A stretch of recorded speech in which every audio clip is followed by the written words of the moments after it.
Hello and welcome to online worship with White Bear Lake United Methodist Church. I'm Pastor Bill Eves, and together with Pastor Christine Ford, I thank you for being with us. It's the mission of White Bear Lake United Methodist Church to provide nourishment for the hungers of life. Did you know that an ordinary act, like making our bed, can be an opening for God's grace in our lives?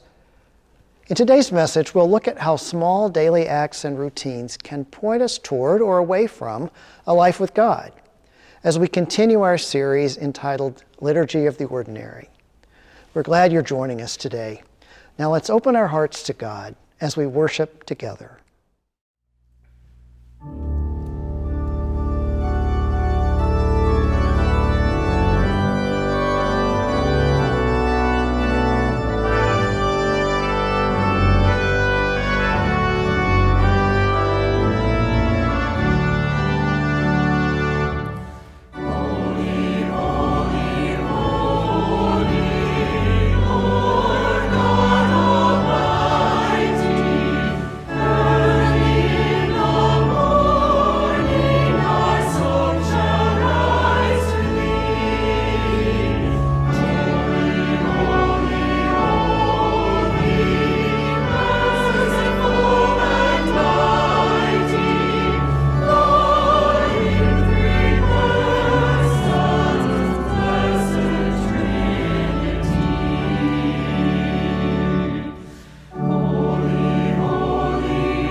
Today's reading is from Acts chapter 2, verses 42 through 47. They devoted themselves to the apostles' teaching and fellowship, to the breaking of bread and the prayers.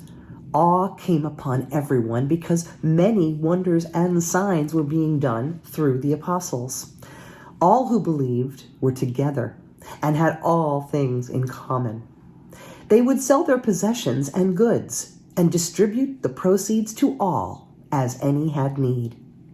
Day by day, as they spent much time together in the temple, they broke bread at home and ate their food with glad and generous hearts, praising God and having the goodwill of all the people. And day by day, the Lord added to their number those who were being saved. The word of the Lord. In 2014, a retired Navy admiral named William McRaven was invited to give the commencement speech at the University of Texas at Austin. He was impressive as he stood in front of the graduates in his white uniform, bedecked with medals from his 30-year career. His speech was fairly short, as those kinds of speeches go, but one part of it was especially memorable. He talked about how when he was in training to be a Navy SEAL, his instructors, who were all Vietnam veterans, would show up in his barracks in the morning, and the first thing they would inspect was the beds. If they were made right, the corners would be square, the covers would be pulled tight, the pillow would be centered just under the headboard, and the extra blanket would be folded neatly at the foot of the bed. Every morning, they were required to make their beds to perfection. It was a simple task and felt very mundane and a little ridiculous at the time, especially in light of the fact that they were training to be Navy SEALs, real warriors who would be capable of big, important things. But he says the wisdom of this simple daily act has proven itself many times over. If you make your bed every morning, he said, you will have accomplished the first task of the day. It will give you a sense of pride, and it will encourage you to do another task, and then another. By the end of the day, that one task completed will have turned into many tasks completed. And making the bed will also reinforce the fact that the little things in life matter. If you can't do the little things, you will never do the big things right. A few years back, when that part of Admiral McRaven's speech was making the rounds on social media, I remember having a number of good conversations with people about bed making. And I found, much to my surprise, that many people have very strong feelings about bed making. Some say it's an absolute necessity, and not doing it would be akin to not brushing your teeth or not paying your taxes, something repulsive, socially dangerous, perhaps deserving jail time. Well, not quite, but some pointed to the positive benefits of daily bed making. A sense of order and calm, stress reduction, better sleep, improved focus. Some say that developing the habit of making their beds every day actually changed their lives. Non-bed makers mostly said it would be a waste of time, that it was simply useless, like folding underwear or drying dishes by hand. Some felt that it was unhygienic to pull up the covers without giving them several hours to air out every day. And some said daily bed making was linked to a lack of creativity. Now, whether you're an every morning bed maker or not, you have some things that you do every day as your morning routine. It might be picking up your cell phone and checking your messages or your social media. It might be starting the coffee, or jumping in the shower, or organizing the kids' day, or turning on the TV to check the weather. And from that first part of your routine, you move into the next part of your routine, and before you know it, another day has passed. But if we really took time to look back and examine a day, what we would find most likely is that most of our days, and therefore most of our lives, are driven by habit and routine. And I believe that this has everything to do with what it means to be a Christian. Some Christians seem to think that faith means having the right beliefs, by getting the right ideas in our heads or affirming the right doctrines or dogmas. Now, those things can be important, but they alone don't make us Christians. We become Christians by taking up practices and habits that aim our lives and our love toward God. Our reading today from the book of Acts tells us how that was true for the earliest Christians. The book of Acts is really just the story of that first generation of Christian believers. And what it tells us early on in the story is that the first Christians had 4 practices. We might call them habits or routines, to which they committed themselves because these were the things that shaped them as a Christian community and that formed individuals as Christian disciples. The 4 practices were, first, sharing the teachings that had been handed down to them from the people who knew Jesus and were witnesses to his life and death and resurrection. Teachings about the love of God. Second, fellowship, the practice of living in community with other people and loving others as we love ourselves. Third, the breaking of the bread, that is, sharing the physical sign of God's grace every Sunday when they met together, what we call communion today. And fourth, prayer, talking and listening to God and making their lives malleable enough to be molded by God. Those are the things that formed the earliest believers and that continue to form us today. Each Sunday we participate in what we sometimes call liturgy, the practices of worship. Every church does, and though the liturgy may look different from one place to another, almost all of them draw from those four practices of the first Christians: apostles' teaching, fellowship, breaking of bread, and prayer. As we learn the words, rituals, and rhythms of faith that came from our faith ancestors, we get shaped into being Christians. What about the liturgy of your life? What about the rhythm of your days? In what ways do those reflect your desire to grow closer to God, to live your faith? How does your daily routine help you to love God and to love the people around you? What is true about liturgy in church is true for any kind of practice that we engage in. If we commit ourselves to watching advertisements all day, we become pretty good consumers. If we practice routines of exercise and healthy eating and sufficient rest, we become healthier people. If we have a ritual of reaching for our smartphone 25 times a day, then we become people who are shaped by entertainment and stimulation. Our daily lives are a liturgy just as much as our Sunday worship is, and both are shaped by what we love and what we worship. Most of the time, our daily life is filled with repetition. But the question is, are we repeating the things that will form us to be the people we long to be? We don't become Christians by signing on the dotted line or making a public pronouncement about it. We become Christians in the moment-by-moment living out of our routines, examining our routines, changing the ones that need to be changed, and creating new routines that turn us toward God. You may have seen the bumper sticker that says, "Everybody wants a revolution. Nobody wants to do the dishes."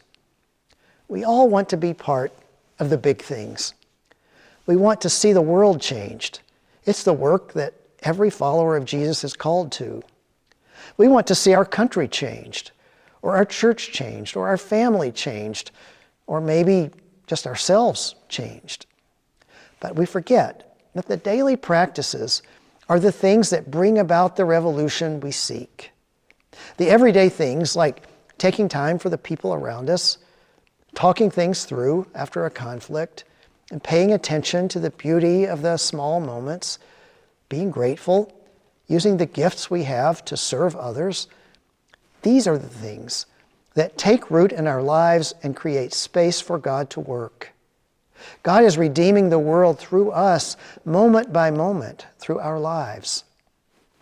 The truth is that the habits we form have a direct correlation to who we are and how we show up in the world. In his commencement speech, Navy Admiral William McRaven said, "If you can't do the little things right, you'll never do the big things right.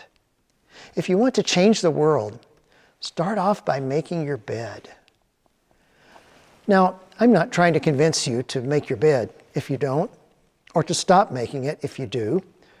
Full disclosure, I will acknowledge that I'm an everyday bed maker, but it's not really about making your bed.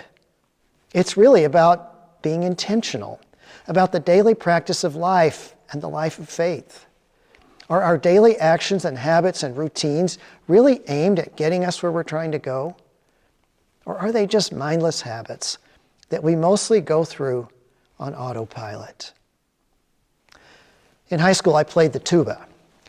There were 5 of us in the tuba section, and we were not the best musicians in the band. And that's a nice way of putting it. Sometimes our director would require us to stay after school for extra practice. And the 5 of us tuba players would sit in a circle and play through our music over and over and over, talking each other through the hard parts. One day as we played, the door to our practice room flew open, and our director yelled, "Stop!" You're playing the rhythm wrong every time. If you practice doing it wrong, you'll never be able to play it right. Those are good words for life. What I want to say to us today is that the way we do the everyday, mundane things is the way we live our lives. And if we think we can ignore the boring daily stuff and go straight to the great spiritual experience, then we're missing out on the very place where God's transformation really takes place.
Let us come together and find center. Let us feel our mind come back into our bodies and our breath slow and our body relax. Let us take a moment to breathe into the present as we open our hearts and our minds in prayer. O Lord, make my life a window for your light to shine through. and make of me a mirror, reflecting your great love to all I meet. Make me an instrument of your peace, so that I might sing out songs of gladness and joy, and color our everyday lives with the love of God and of each other. Hear us as we raise our voices together, singing a song of prayer throughout the ages. Our Father, who art in heaven, hallowed be thy name. Thy kingdom come, thy will be done, on earth as it is in heaven. Give us this day our daily bread, and forgive us our trespasses, as we forgive those who trespass against us. And lead us not into temptation, but deliver us from evil. For thine is the kingdom, the power, and the glory, forever and ever. Amen.